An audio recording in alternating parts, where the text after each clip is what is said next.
Warning, the podcast you're about to hear has a unique conservative perspective and may be politically incorrect, containing some controversy in its message.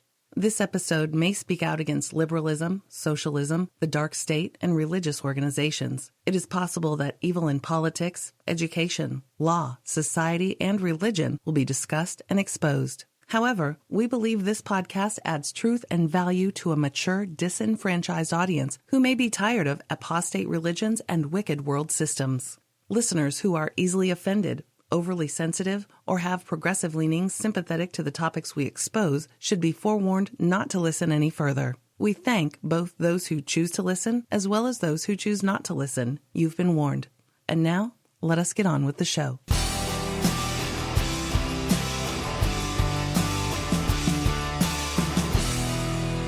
Hello, welcome to the Freedom Friday show. Today's date is June 9th, 2017. That's right. We're going to talk about some good things today, Miss Kapow. It's crazy stuff. Awesome. Yeah, it's the end of the world. First of all, we're going to talk about this total eclipse of the sun that's coming up. But it's not just the eclipse of the sun. It's what the U.S. Post Office is doing to celebrate it. I know. Scary. Very odd. I find it just odd. I really do. And then this making of zombies. This is a fascinating story about a company that wants to reawaken the dead. I know. How arrogant, huh? Very arrogant. Can you imagine? Can you imagine just they think they can resurrect the dead? Crazy. And then this is a really disheartening story about drug deaths in the USA. Unprecedented. They've increased more in 2016 than they ever have in history, partly due to these opiate abuses. But, me and my tinfoil hat, it's not really a tinfoil hat. It's facts. In the 80s, the CIA, our own government, funded crack cocaine in the Los Angeles ghettos and all around California. I worked the streets in the 80s. I worked narcotics in the 80s on the street. And crack cocaine was everywhere. Of course, we had no idea that our own government was putting it there. Mm-hmm. And they used that to fund their wars. So, what I found that was interesting was the graph that they have in this article. Amazing. The drug overdose deaths from 1980 to 2016, it just kept rising. It looks almost vertical, doesn't it? Mm-hmm. It just goes like straight up. Really, we're in a world of hurt. Faster than any time in history. Mm-hmm. And then this one, here's a very annoying article. They're all annoying, but you have to have at least one thing on Freedom Friday that really annoys Ms. Kapow. And this is Hillary Clinton. She prays every day. And we're going to introduce you to her pastor, this Mr. Shyster. I think his name is Shady or something. But I want to call him Mr. Shady. Yeah, there you go. That's a good one. Amazing. And then to show that our whole society has declined into chaos and stupidity, you have grown men and women working for the TSA that scuffle and fight and throw into jail some little 82-year-old woman who doesn't want to give up her water bottle or something like that. And they throw her in jail. Quite amazing, the world we live in. Absolutely. They don't know anything about customer service or being cordial. Or common sense. Yeah. Just common sense would have handled that problem. Unbelievable. So before we begin, Ms. Kapow, give us the scripture that applies to all this mess. Okay, I have it, Isaiah 13, 6 through 11. And it says, Howl ye, for the day of the Lord is at hand. It shall come as a destruction from the Almighty. Therefore shall all hands be faint, and every man's heart shall melt. And they shall be afraid. Pangs of sorrows shall take hold of them. They shall be in pain as a woman that travaileth. They shall be amazed one at another. Their faces shall be as flames. Behold, the day of the Lord comes, cruel both with wrath and fierce anger, to lay the land desolate, and he shall destroy the sinners thereof out of it. For the stars of heaven and the constellations thereof shall not give their light. The sun shall be darkened in his going forth, and the moon shall not cause her light to shine. And I will punish the world for their evil, and the wicked for their iniquity, and I will cause the arrogancy of the proud to cease, and will lay low the haughtiness of the terrible. Amen. I like that scripture that you picked because of the total darkness of the sun. In fact, I want to entitle this show "The Total Eclipse of Humanity." Ooh, that's good. That is. That's a book title right there. Mm-hmm. The Total Eclipse of Humanity. All right, everyone, let's go. I get press releases, what you call public announcements from a bunch of people all the time because of Fifth Hook Media. So what they do is, they do a search and they get all these media companies and stuff, and they send you public service announcements so that you can announce for free on your podcast or radio or whatever. And most of the time I ignore them because they're just, regular PSAs. But this one caught my attention. So I'm going to give them their PSA, but not in the way they would think. We're going to do a Freedom Friday PSA for them. Mm-hmm. And this is from the United States Postal Service, who emailed me this press release. And I found it fascinating. Yeah. First of all, what you have to know is that on August 21st, am I correct, Ms. Capel? Yeah. August 21st, 2017, there will be a total eclipse of the sun visible here in North America. And there's a map with this press release. In fact, I put it on our Facebook page, Fifth Hook Media. You can see it there. There's a map, and the eclipse of the sun cuts the United States in half diagonally from the state of Oregon or Washington, and it goes down diagonally all the way down to, I think, Florida or, the East Coast there. And it just splits the USA in half. So we should all be able to see it if you live here in North America, the eclipse. And I believe it starts in the mid-morning hours. So by the time it hits us, it should be probably before noon. And by the time it hits the East Coast, it's going to be, in the mid-afternoon type of thing. All right, so we're going to go dark here for a while. Total eclipse of the sun. And I'm surprised no one ran out and did a prediction of Christ's return on August 21st. There probably is. I haven't looked it up. But anyway, the U.S. Postal Service, United States Postal Service, put out this press release, and it's entitled Total Eclipse of the Sun to be commemorated on a forever stamp. It's one stamp in two images. One stamp in two images. Yeah, it's amazing. It is. And why they call it two images on one stamp is that it's, I forget what they call it, but it's thermo something. And it's on the stamp is a total solar eclipse, a picture of a total solar eclipse. Thermochromic ink. What is it now? Thermochromic ink. Thermochromic ink. And when a person puts their finger on it and applies heat to that image, then the image turns into the moon, a picture of the moon. Right. I don't know. That's strange. I don't know why. And why would they want to do that? Yeah. I don't know. It's a one-of-a-kind stamp. So the Postal Service releases its first of its kind stamp. It changes when you touch it. It's the Total Eclipse of the Sun Forever stamp. That's what it's called. I just think that title is creepy. Total Eclipse of the Sun Forever. I agree. In the days we live, wow. It commemorates the August 21st eclipse. It transforms into an image of the moon from the heat of a finger. Mm-hmm.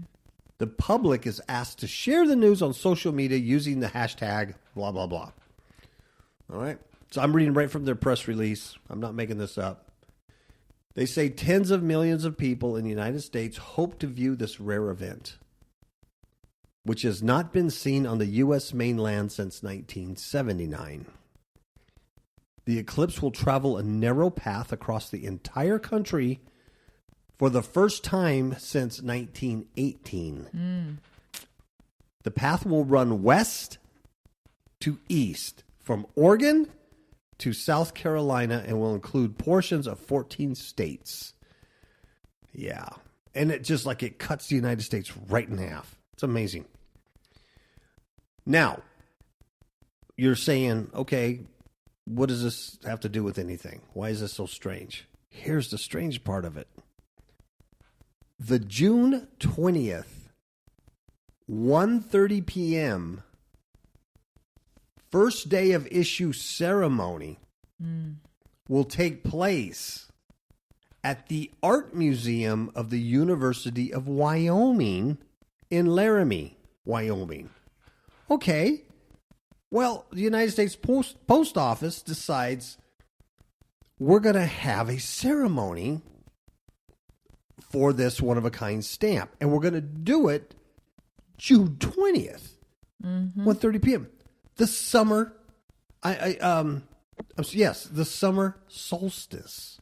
Yeah.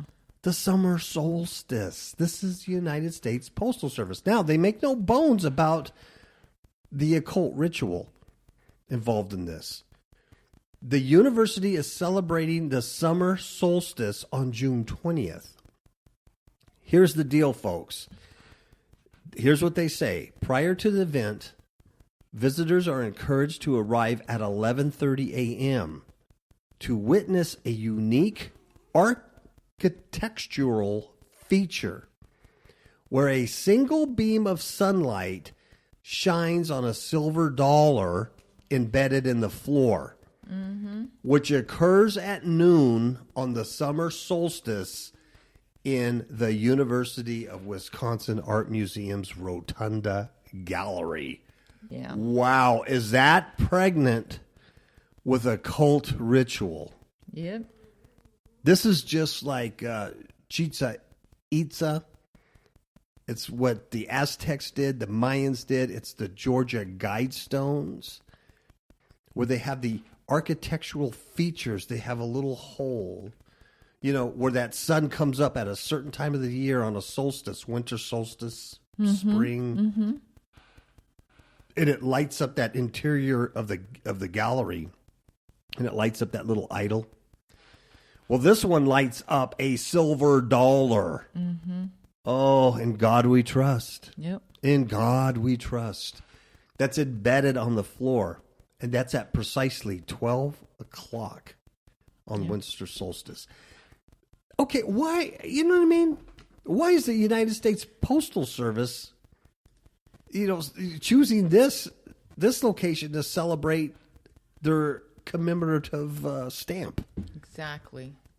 Why, Miss Kapow? Why? That's a good question. The total eclipse of the sun forever stamps. Man, I hate that title.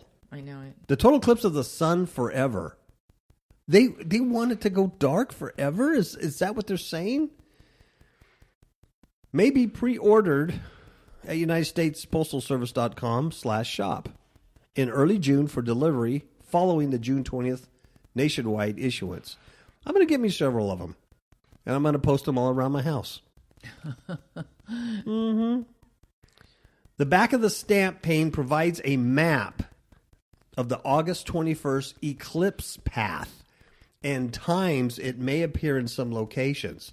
Now check this out. They say this on their press release. Visit NASA's website to view detailed maps of the eclipse's path. It's all in conjunction. Okay. Thermochromic ink, Miss Kapow. You're the expert on that. Well, I'm not the expert. The stamp image is a photograph taken by astrophysicist Fred Espinac, a.k.a. Mr. Eclipse. Mm-hmm. And he lives in, guess where? Arizona. But the name of the town is called Portal, Arizona. Mm-hmm. I mean, maybe I'm connecting dots that don't connect, but It is strange. That's odd. So, yeah. And the picture shows a total solar eclipse seen from Jalu, Libya on March 29th, 2006. That probably has some significance. I don't know. In the first U.S. stamp application of thermochromic ink, the total eclipse of the sun forever stamps will reveal a second image. Using the body heat of your thumb or fingers and rubbing the eclipse image will reveal an underlying image of the moon. And this image, Mr. Eclipse also took. Yeah. And then the image reverts back to the eclipse once it cools. Mm-hmm. Interesting. Yeah. So anyway, it says, then it goes on and talks about what the total eclipse of the sun occurs when the moon completely blocks the visible disk, casting a shadow on Earth. It's a 70-mile wide shadow of the eclipse, known as the path of totality. See, even that's kind of creepy. The path of totality. Are you sure it's the moon blocking the sun and not Nibiru? Could be Planet X. I don't know. Crazy. Let's see, what else? It's being issued as the Forever stamp. Yep. Art director Antonio Acala of Alexandria, Virginia, designed it. And so they want you to come and celebrate in Laramie, Wyoming at the Summer Solstice when the silver I dollars. think I got something to do that day. I think so too. Now, do you still have to lick the stamp? I haven't done that in a long time. I always get that sticky stuff. Well, if they can make a stamp that can change, I don't trust it. I don't know if I'd lick it. That's how they're going to implant the chip. No one knows it. But by licking the stamp, I don't think anybody would actually use it to mail a letter, do you? This is more of a keepsake thing. I don't know.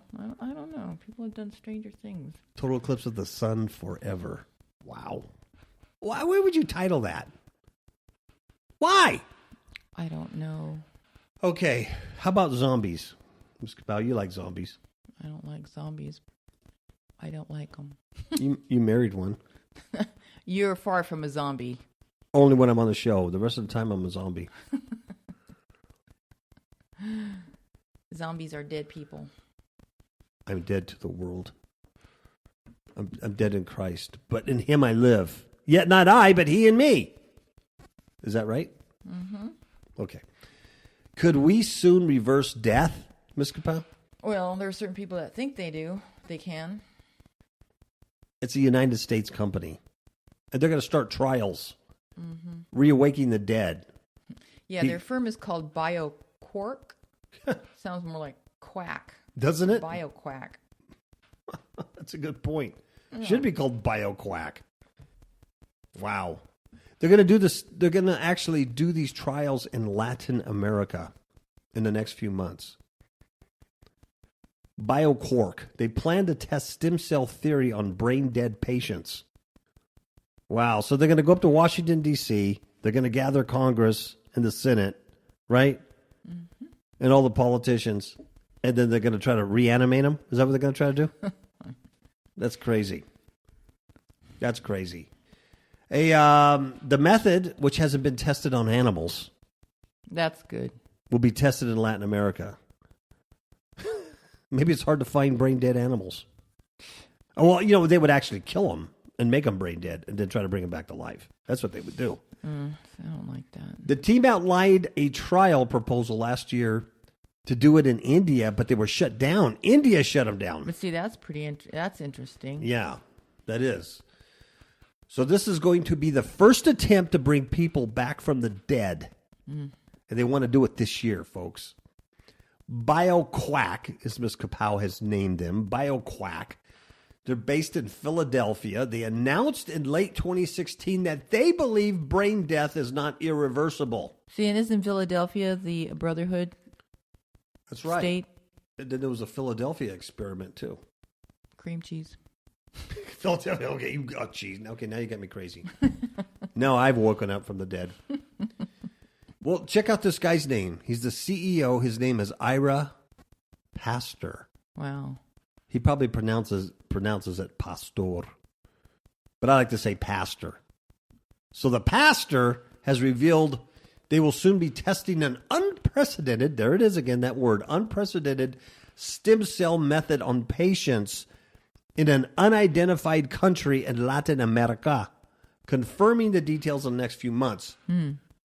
To be declared officially dead in the majority of countries, you have to experience complete and irreversible loss of brain function or brain death. Come on, folks. That's like, what, 85% now of our population? Yeah. They're walking around. They're totally brain dead. Have you been on the freeways lately? Well, that's why they've had to redefine dead. Yeah. It doesn't mean that you're not still walking around doing things and bumping into people at Walmart. Yeah.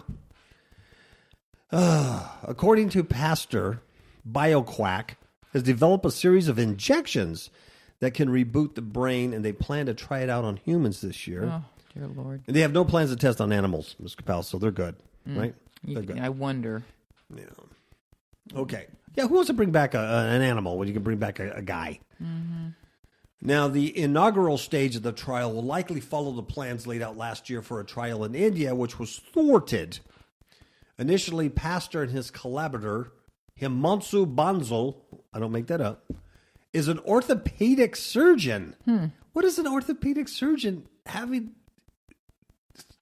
anything I don't to know. do And it with almost the seems brain? like if they are really going to bypass testing on animals first and do it on humans, it almost seems like there's an urgency for this. It does, huh? Because India shut them down. They know they can't do it here. Their time is short. Just they're going to go to Mexico or Latin America. Well, days after announcing their ambitions, the plan was blocked in India by the Indian Council of Medical Research, and they told the duo to take their trials elsewhere. What does that tell you? The study gave wider public an idea as to how they plan to approach the trials. Now, this is the first stage of what they're going to do. They call it first in human neuroregeneration and neuro reanimation. Could be first inhumane neuroregeneration, right? Could be. You're right. It could be.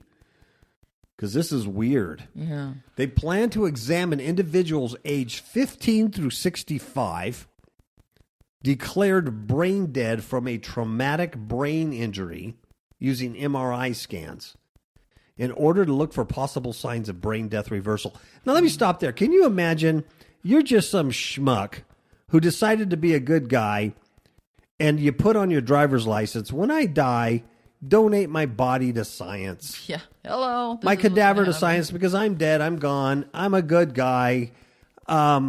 Whatever. So you have that, on your card. Then you die from whatever. Maybe you die a horrible death of, some debilitating disease. And then all of a sudden, you got the reanimator guys reanimating you. Mm-hmm. And you're like, whoa. And they're trying to bring you back into that body with a bunch of other things. Yeah. That can't happen. But it's crazy. So, the team said they plan to examine individuals, right, first, that had brain trauma. And then they were going to harvest stem cells from the patient's own blood and inject this back into the body. Next, the patient would receive a dose of peptides injected into their spinal cord. Ugh. Finally, they would undergo a 15-day course of nerve stimulation. I wonder why just 15 days. And that would involve lasers and median nerve stimulation to try and bring about the reversal of brain death while monitoring the patients using MRI scans. I mean, that's horrible because this person, if they did succeed in this, this person's going to die again anyway. Or whatever they died from, like a disease or something, it's still there. I mean, come on. Yeah. Wow. Or what if you bring them back to life and they go, it didn't work. And then, but yeah, they are alive. And then you bury them again alive. Oh, I mean, come on. Yeah. I mean, I'm making a sci-fi movie up here, but that's what it sounds like. But what's bad is that these people really don't have any, they have no right. They can't say anything. They can't consent or non-consent this stuff. No, they're dead. So especially if they donated their body to science or medical research, which I'm sure this is where they're going to get the cadavers. And then a family doesn't have any say-so in it because this person is, when they were alive, has donated their cadaver. Wow, dude. Wow. Yeah, but you can see some legal ramifications here. Oh, wow. Yeah, that's crazy. Well, the BioQuack trials are part of a broader project called Re-Anima. See? And Pastor is on the advisory board of Re-Anima. According to the website, the project is exploring the potential of cutting-edge biomedical technology for human neuroregeneration and neuroreanimation. Last year, Pastor said the mission of Re-Anima project is to focus on clinical research in the state of brain death or irreversible coma in subjects who have recently met the Uniform Determination of Death Act criteria, but who are still on cardiopulmonary or trophic support, a classification in many countries around the world known as a living cadaver. Yeah. So in other words, they're still on like a life support system. Is that what that means? Oh, well, that's another good reason to pull do the plug. To do what do you call it? Yeah, I know. We signed one of those. When you die, you pull the plug. Don't keep me up. I don't want to be a shivo. Yeah, you don't want to be a vegetable. Come on, my goodness. Wow, that's even worse. You know what the thing is then? So if these people the plug hasn't been pulled on them, but they're brain dead, right? That means the families are still involved in this. So it's like giving the families hope that they're going to bring these loved ones back, reanimate them. Jeez. See, I don't My like goodness. that. I know. That's what I'm saying. There's going to be some, legal ramifications for all this stuff. Yeah, that's especially really when the person that's being reanimated is suffering after that. Oh yeah, just because you bring them back to life doesn't mean they're gonna function properly, even mentally. And then if there's not an election year and they can't get elected into Washington, what are they gonna do? What are they gonna do? Drug deaths in America are rising faster than ever before in history. Like Ms. Kapow said before, when you start from 1980 to 2016, this graph virtually goes straight up.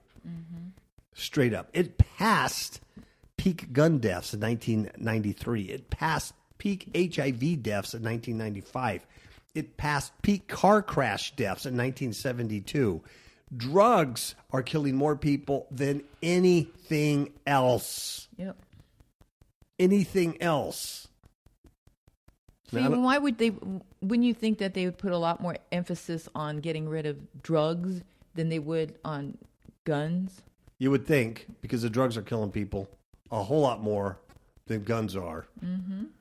Or, yeah. You would think in a logical world. But I don't trust that these drugs are coming from drug dealers. No, it's on purpose. Yeah, I honestly think it is. Well, you go to the doctor, the first thing they want to do, they don't even examine you anymore. And this was years ago from personal experience. They just give you medication. Yeah, this is what you need. Take this, prescribe it. They did the same thing with me. Exactly. I came back and said, I can't take this stuff. I go, I don't like the way it makes me feel. And I remember he looked at me like I was crazy. Oh, yeah. Like, how could you not like the way it makes you feel? That's the whole idea, is that you're stoned. Yeah, my doctor was angry at me. That's right, because you didn't want to take those medications. Yeah. Some mood elevators or something. Yeah, I don't like the way it makes me feel. It's like this marijuana crap. You know, I'm not going to talk about it right now, but this medical marijuana stuff, man, that is not regular plant stuff that's been hybrid. I'm telling you, there's a whole lot more sinister. Oh, definitely. Good night. It's something that you're going to be addicted to. Yeah. And God only knows what they put in that stuff. Yeah. That's going to alter your chemical makeup inside. I'm telling you what, at the very least, the plant seeds are genetically modified. At the very least. These aren't plants that are just hybrid. These are different. At the very least, the seeds are genetically modified. I think at the higher levels, there's actually magic and witchcraft and spell binding on the chemicals themselves. I really believe that. Because it's taken over people like crazy. And in July, this coming July here in Nevada, recreational marijuana will now become legal. So that's going to be a real hoot when that comes here in Las Vegas and in the Mesquite area. That's going to be really a trip because people are already zombies, and this is going to be amazing. Mm-hmm. Yeah. Anyway, this is from Akron, Ohio. Drug overdose deaths in 2016 most likely exceeded 59,000. Wow. Dude, that's just in one state. It's the largest annual jump ever recorded in the United States. The death count is the latest consequence of an escalating public health crisis, which is opioid addiction. And it's now made more deadly by an influx of illegal manufactured fentanyl and similar drugs. This is scary stuff. Fentanyl and its associates are very, very scary. Yeah. Uh-huh. Drug overdoses are now the leading cause of death among Americans under 50. Wow. That's incredible. The leading cause of death of Americans under 50? Yeah. Although the data is preliminary, the Times, that's the New York Times, best estimate that deaths rose 19% over the 52,000 recorded in 2015. Wow. And all evidence suggests the problem has continued to worsen in 2017.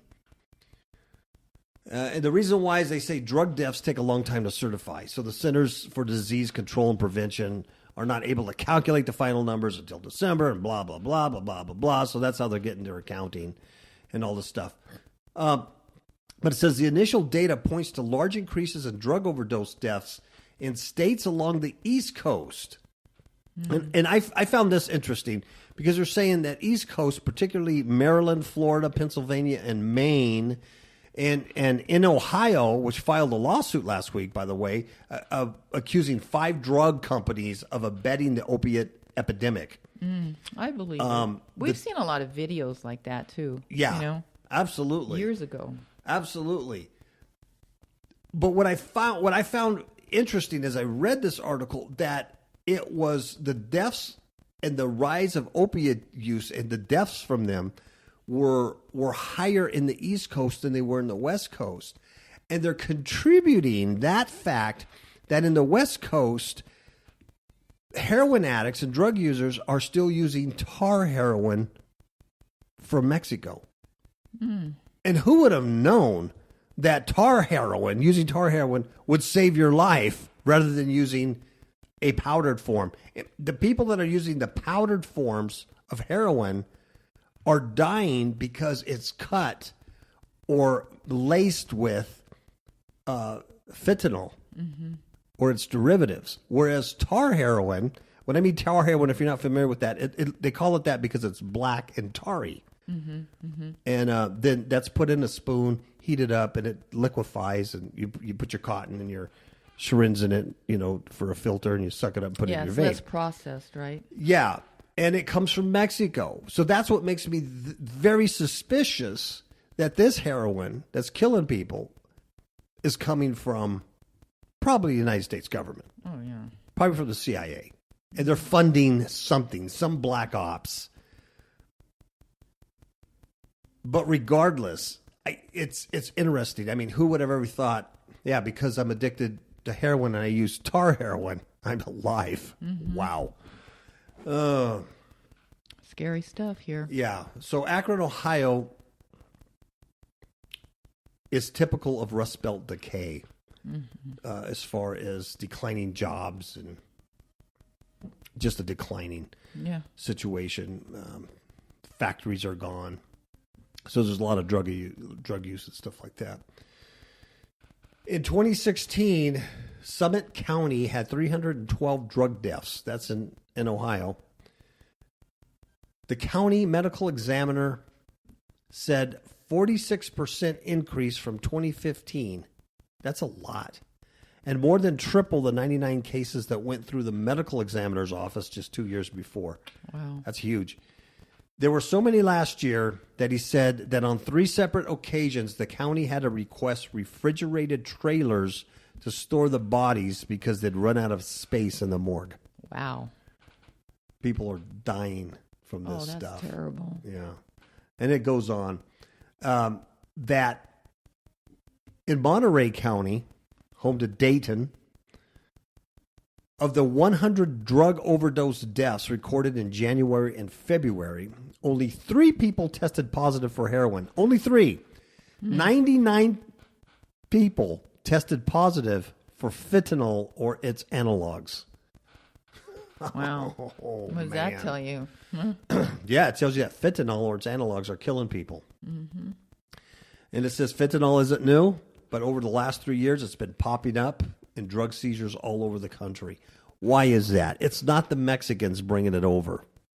They're using tar heroin. It's not the Mexicans. It's not the Asians. It's not China white. This is made here. Mm-hmm. Most of the time, it's sold on the street as heroin, or drug traffickers use it to make cheap counterfeit prescription opioids. Right. Fentanyls are showing up in cocaine as well, so it's like a speedball. Can you imagine that? Contributing to an increase in cocaine-related deaths. So people think they're just doing cocaine, but it's got this fentanyl in it. See? So it'd be like a speedball. You know, you don't know to go up or down, and your heart explodes. The most deadly of the fentanyl analogs, folks, this is amazing. It's called carfentanil. Carfentanil. It's an elephant tranquilizer. And it's 5,000 times. Let me say that again. 5,000 times stronger than heroin. Wow. An amount smaller than a few grains of salt could be a lethal dose. Wow. Wow. And I think, now this article didn't say that, but I think all you have to do is breathe it in or get it on your skin and it could kill you. It's that lethal. Yeah. Wow. Yeah. On July 5th, 2016, that's the day carfentanil, the elephant tranquilizer, 5,000 times stronger than heroin, hit the streets of Akron. And that's by Captain Michael Schur. He's the commander of the narcotics unit for the Akron Police Department. And I would imagine this man does know what he's talking about. Mm-hmm. He said on that day, 17 people overdosed and 1 person died in a span of 9 hours. Over the next 6 months, the county medical examiner recorded 140 overdose deaths of people testing positive for carfentanil. Just 3 years earlier, there were fewer than 100 drug overdose deaths of any kind for the entire year. So he marks that date, July 5th, 2016, is the day it hit the streets. Wow. My gosh. Good Lord in heaven. The day after the 4th of July. Good Lord, yes. Isn't that something? It's just smacks of government CIA. It smacks of black ops, raising money to fight wars. Man. So, bad stuff. Bad stuff. Bad stuff. All right. Let's take a short break, and we're going to come back, and then we're going to talk about Hillary's pastor and how Hillary's praying every day. She's such a good Christian. What is she? She's a Methodist, right? Methodist. Yep. Oh, yeah. She's such a good Methodist. We're going to be right back. Kapow! You You are listening to the Kapow Radio Show Network. Kapow stands for Kingdom Against Powers of Wickedness. Kapow is sponsored by Fifth Hook Media, a digital publisher of ebooks. FifthHookMedia.com has a selection of ebooks about spiritual warfare and Christian living. Visit FifthHookMedia.com. That's FIFTHOOK Media.com. Remember, that's FifthHookMedia.com. FIFTHOOK. Kapow! What's up, yo? I like it.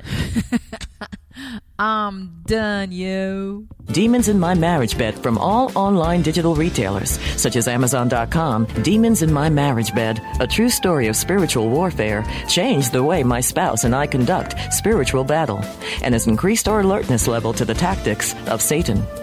Please do not be fooled that such things cannot happen to you.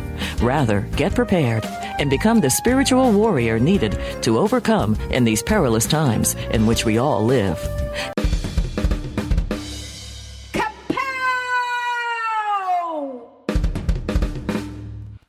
All right, we're back. You know, I never get tired of the little Kapow man screaming. Do you, Miss Kapow? Not at all. I never get tired of that.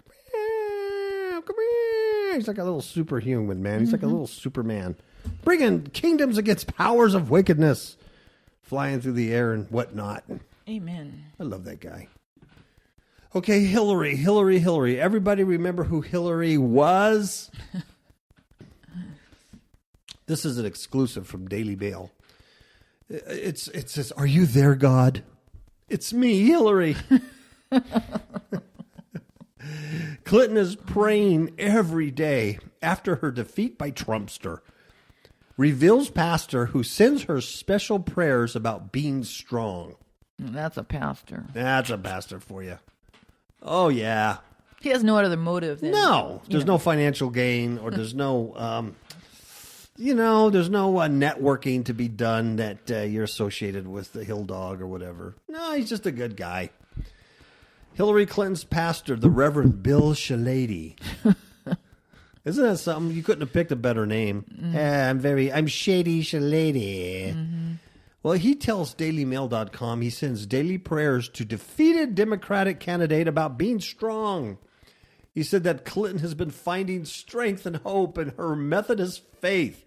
Remember, not faith in God. No. The Methodist faith. As she tries to understand what went wrong. God, what went wrong? I thought I had the world. Reverend Shady, the Shady, sent Clinton a daily devotional throughout her presidential campaign and needed team of writers to put them together. Oh, my God. How many did you send her a day, Pastor? I know. You needed a team of writers to put them together?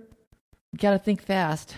They were first thing she read each morning. Yeah, right. And the pastor wrote them based on the headlines of the day.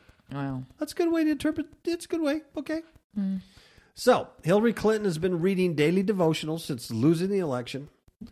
And these devotionals teach her about being strong in the midst of unpredictability. Oh, gee. Yeah. The Reverend Bill Shady, the Shady, said the former Democratic presidential candidate's prayers have been about encouragement as she grapples with her shock defeat to Donald Trumpster. He said that Clinton has been finding strength and hope in her Methodist faith. Clinton has only touched briefly on the personal impact her defeat has had on her, making Reverend Shady's lady's disclosure a significant insight into her state of mind. Oh, brother. She's nuts. So is he. There's a picture of him. This is on our Facebook page, too. Yeah, he looks like a leprechaun. He looks like a leprechaun, but he also looks like a used car salesman. Would you buy anything from this guy? No. Anything. If this guy came to your house to give you an estimate on cabinets or a patio, would you? Oh, my Lord, no. He looks like he's reanimated from the dead. He really does. Okay, she has not mentioned the importance of her faith in overcoming the defeat, but did say during her commencement speech at Wesley College, or like they spell it, Will Leslie, that she had taken long walks, reorganized her closets, and joked, "I won't lie, Chardonnay helped a little too." Yakety, yakety, yakety, yak. I'm like a good Methodist. Reverend Shady said that Clinton reads her scripture and prays each and every day, and that was helping her to get through the darker days. Reverend Shady has known the Clintons for more than a decade. And he helped officiate at the wedding. He helped officiate at the wedding of their daughter, Chelsea. He also led the memorial service for Clinton's mother, Dorothy Rodham, in 2011, who allegedly Clinton killed for the election. I'm just saying. That's what I heard. Speaking to DailyMail.com, the Methodist minister from New York said that he began sending daily devotions in Easter 2015 when she told him she was running for the presidency. They were the first things she read each morning, and they gave her inspiration for the day. He said, Secretary Clinton found strength from these devotionals that I sent to her each day at 5 a.m. That's my Irish accent, because I think Shady is Irish. Sounds Irish. Yeah. My team of writers and I used passages of Scripture, a reflection on that passage, and a prayer to support her depending on the events that were taking place. Very good. Thank you. Reverend Shady Shalady said that Clinton cares about people, and she lives out her faith in her constant compassion and caring for the least, the last, and the lost. Well, tell them to that, the Benghazi people. Ooh, wow. That was a good one. Showing. Wow. That kind of disproved his whole sentence there, didn't it?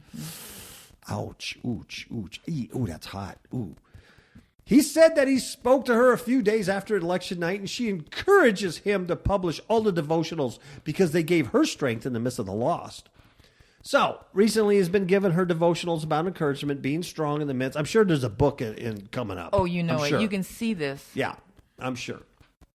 And I guess for a person like Hillary, who's a person of faith, it's important for her to rise each morning and to pray and meditate and do some spiritual thinking, she says, Oh, and here it is. Shebing. Here it is, folks.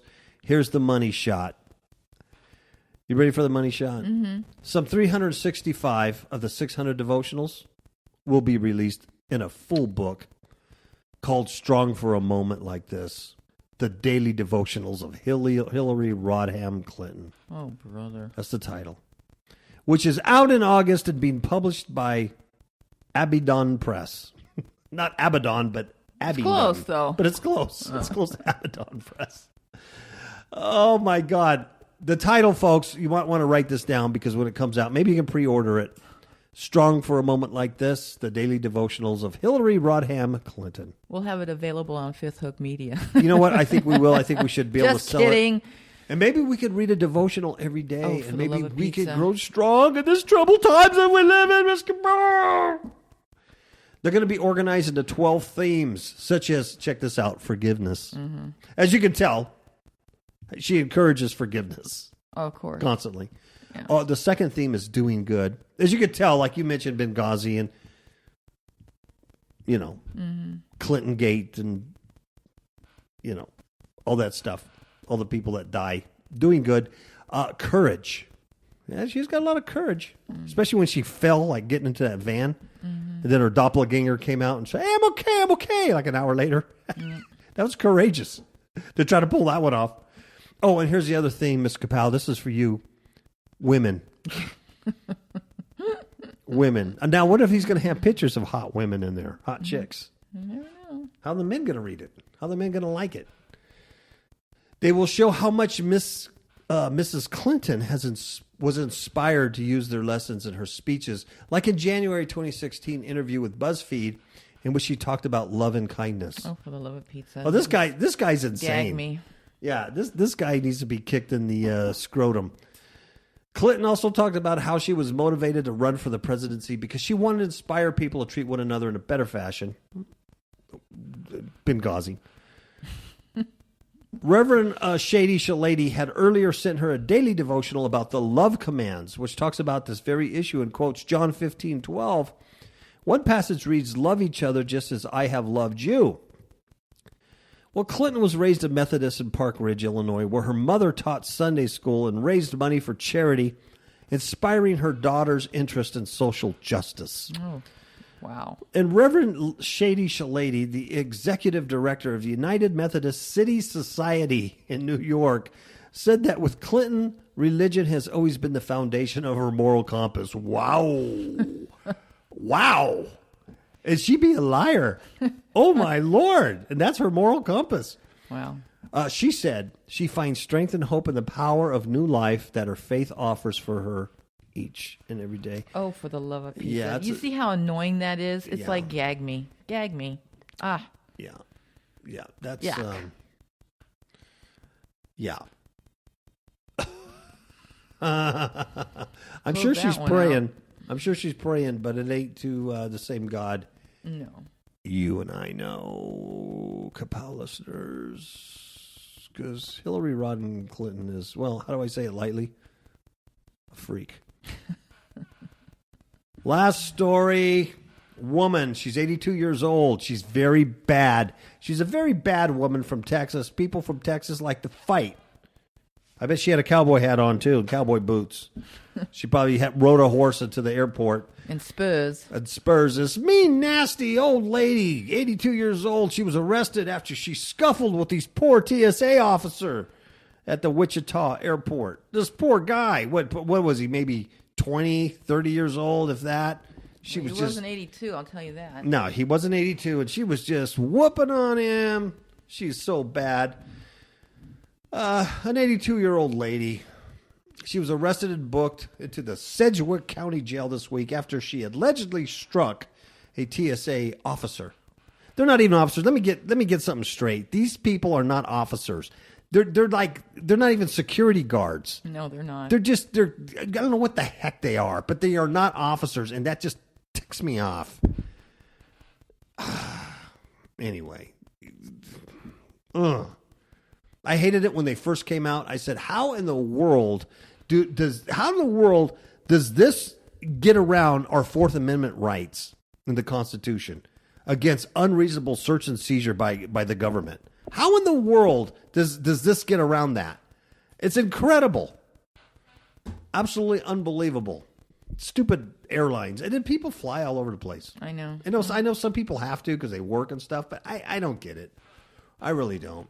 I just, in my world, I just wish we all band together and just put them all out of business. Mm-hmm. It made it reasonable. Yeah, and then we as taxpayers have to bail them out. Yeah, I think it happened before. Don't get me going.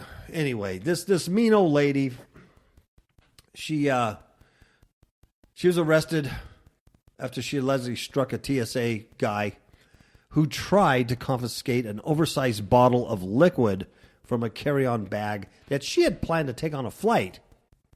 The woman, who lives in Texas, she was in Wichita with her elderly husband for a reunion. So her husband, he's probably a badass too. Probably had cowboy boots and cowboy hat, spit and chew, spurs. They were scheduled to return home early Wednesday, said the Sedgwick County District Attorney. Oh, now we have attorneys involved. Uh-oh, somebody be in trouble. But airport police detained her after she got upset when a TSA officer manning a security checkpoint told her she couldn't go through with that bottle. You know why? Miss Kapow? She couldn't go through with the bottle? Did it have an explosive? Yes or no? No. Did it have a machine gun? No. Did it have fentanyl? No. You know why she could not take the bottle through the checkpoint? Why? Because it exceeded the 3.4 ounce size limitation.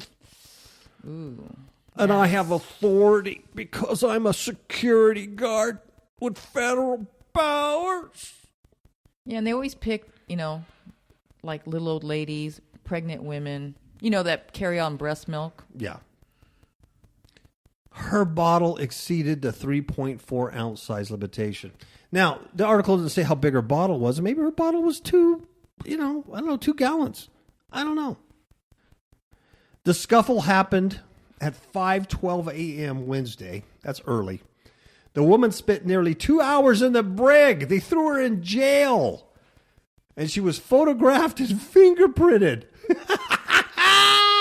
They booked her. Yep, they did. Bennett said after learning of her arrest, now this is, I don't know who Bennett is. Bennett said after learning of her arrest from the airline the couple was set to fly with, his office authorized her immediate release without bond. I think that's the DA, dude. I think Bennett is Yeah, that's the Sedgwick County District Attorney.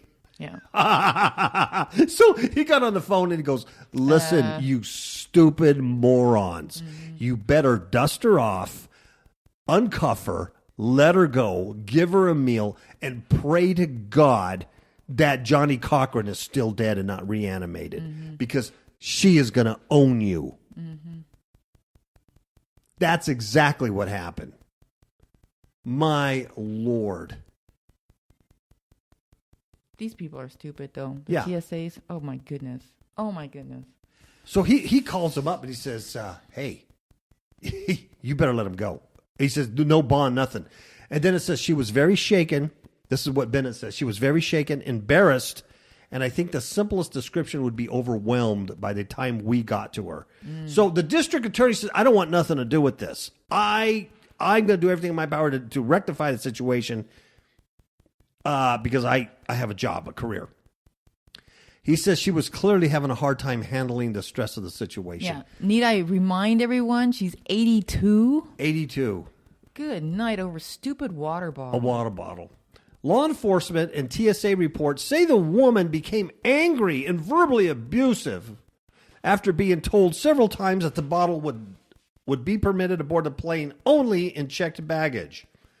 She walked around an X-ray screening belt into the TSA work area and hit the officer's, quote, right arm with a closed fist, end quote. Oh, and he was bruised by that. His arm almost came off. An 82-year-old lady from Texas. I'm just funning. I know. Hit this big, badass TSA agent in the arm with a closed fist. Well, she was TSA matters. frustrated.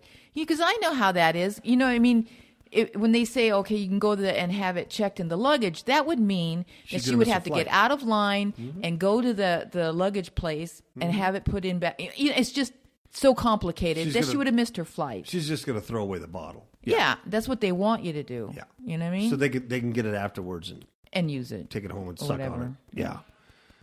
The TSA moron found the bottle during a routine search of the bag after it triggered an alarm. This was spokeshole Carrie Harmon. She said this in an email response to questions. It contained a liquid hand product. Oh, my Lord, a liquid hand product. Say no. She says, quote, when the screener told her that they were going to throw it away, she swiped at him, making physical contact. Híjole, the nerve of this woman. An airport police officer who saw the commotion intervened and removed the passenger from the checkpoint. Okay, fair enough. Airport police authorized the woman's arrest. So the airport police didn't arrest her. They authorized the arrest by TSA, who probably did a citizen's arrest on her. And they locked her up. Instead of just citing her out. You know, write her a ticket, cite her out. The woman was subsequently booked into the Sedgwick County Jail on suspicion of committing a misdemeanor battery at 8:13 a.m. Wednesday, said the DA. She was released at 10:55 a.m., so she was in there almost 3 hours. The TSA officer, oh, here we go. He's a 37-year-old man. A man, 37-year-old. Really? You're a man? And you arrest an 82-year-old lady? You know what this is? This is contempt of TSA security guard is what this is. Oh, and look at this. He had no visible injuries, and she is only 5 feet 2 inches and weighs approximately 120 pounds. And she slugged him in the arm. 5 feet 2 and 120 pounds, 82 years old, with a bottle of hand lotion. Dear Lord. With her elderly husband there and another couple. Insanity. I mean, this is an insane world. It's upside down. This is absolutely the end of civilization. I mean, this should not even be a story. It was immediately unclear Thursday whether the city will charge the woman. Go ahead, try. Yeah. Go ahead, try. I would hope you did. Really, because yeah. You're going to make some couple from Texas. Yeah, but the city attorney's office going down there or whatever, and they're kissing her her butt. Derriere. Yeah, I don't. They're think dusting so. her off. They don't want nothing to do with this. The city is the only prosecutorial authority with a possible case at this point, Bennett said. In other words, the DA's office, they work at the county, the district attorney is the county, said, I don't want anything to do with this. He's Pontius Pilate right now. Yeah, I don't want my it. hands. So the only one who could do it is the city attorney. They're not going to do it for some 37-year-old TSA loser who got hit in the arm. The woman could not be reached for comment on Thursday. A spokeshole for the airport referred questions about the case to the TSA. No one wants anything to do with this. Airport police did not. Airport police didn't return phone calls either. Nope. Bennett said that after the airline called about the woman's arrest, his staff picked her up from the jail. Can you imagine that? The DA sent staff to pick her up from the jail. They took her back to his office, gave her something to eat and some coffee to warm her up. See, and they wouldn't do it out of the kindness of their heart. They're trying to say we did everything in our power to help this poor lady who's gonna, she's probably gonna get a new house out of it. She was reunited with her husband when he arrived at the courthouse a short time later.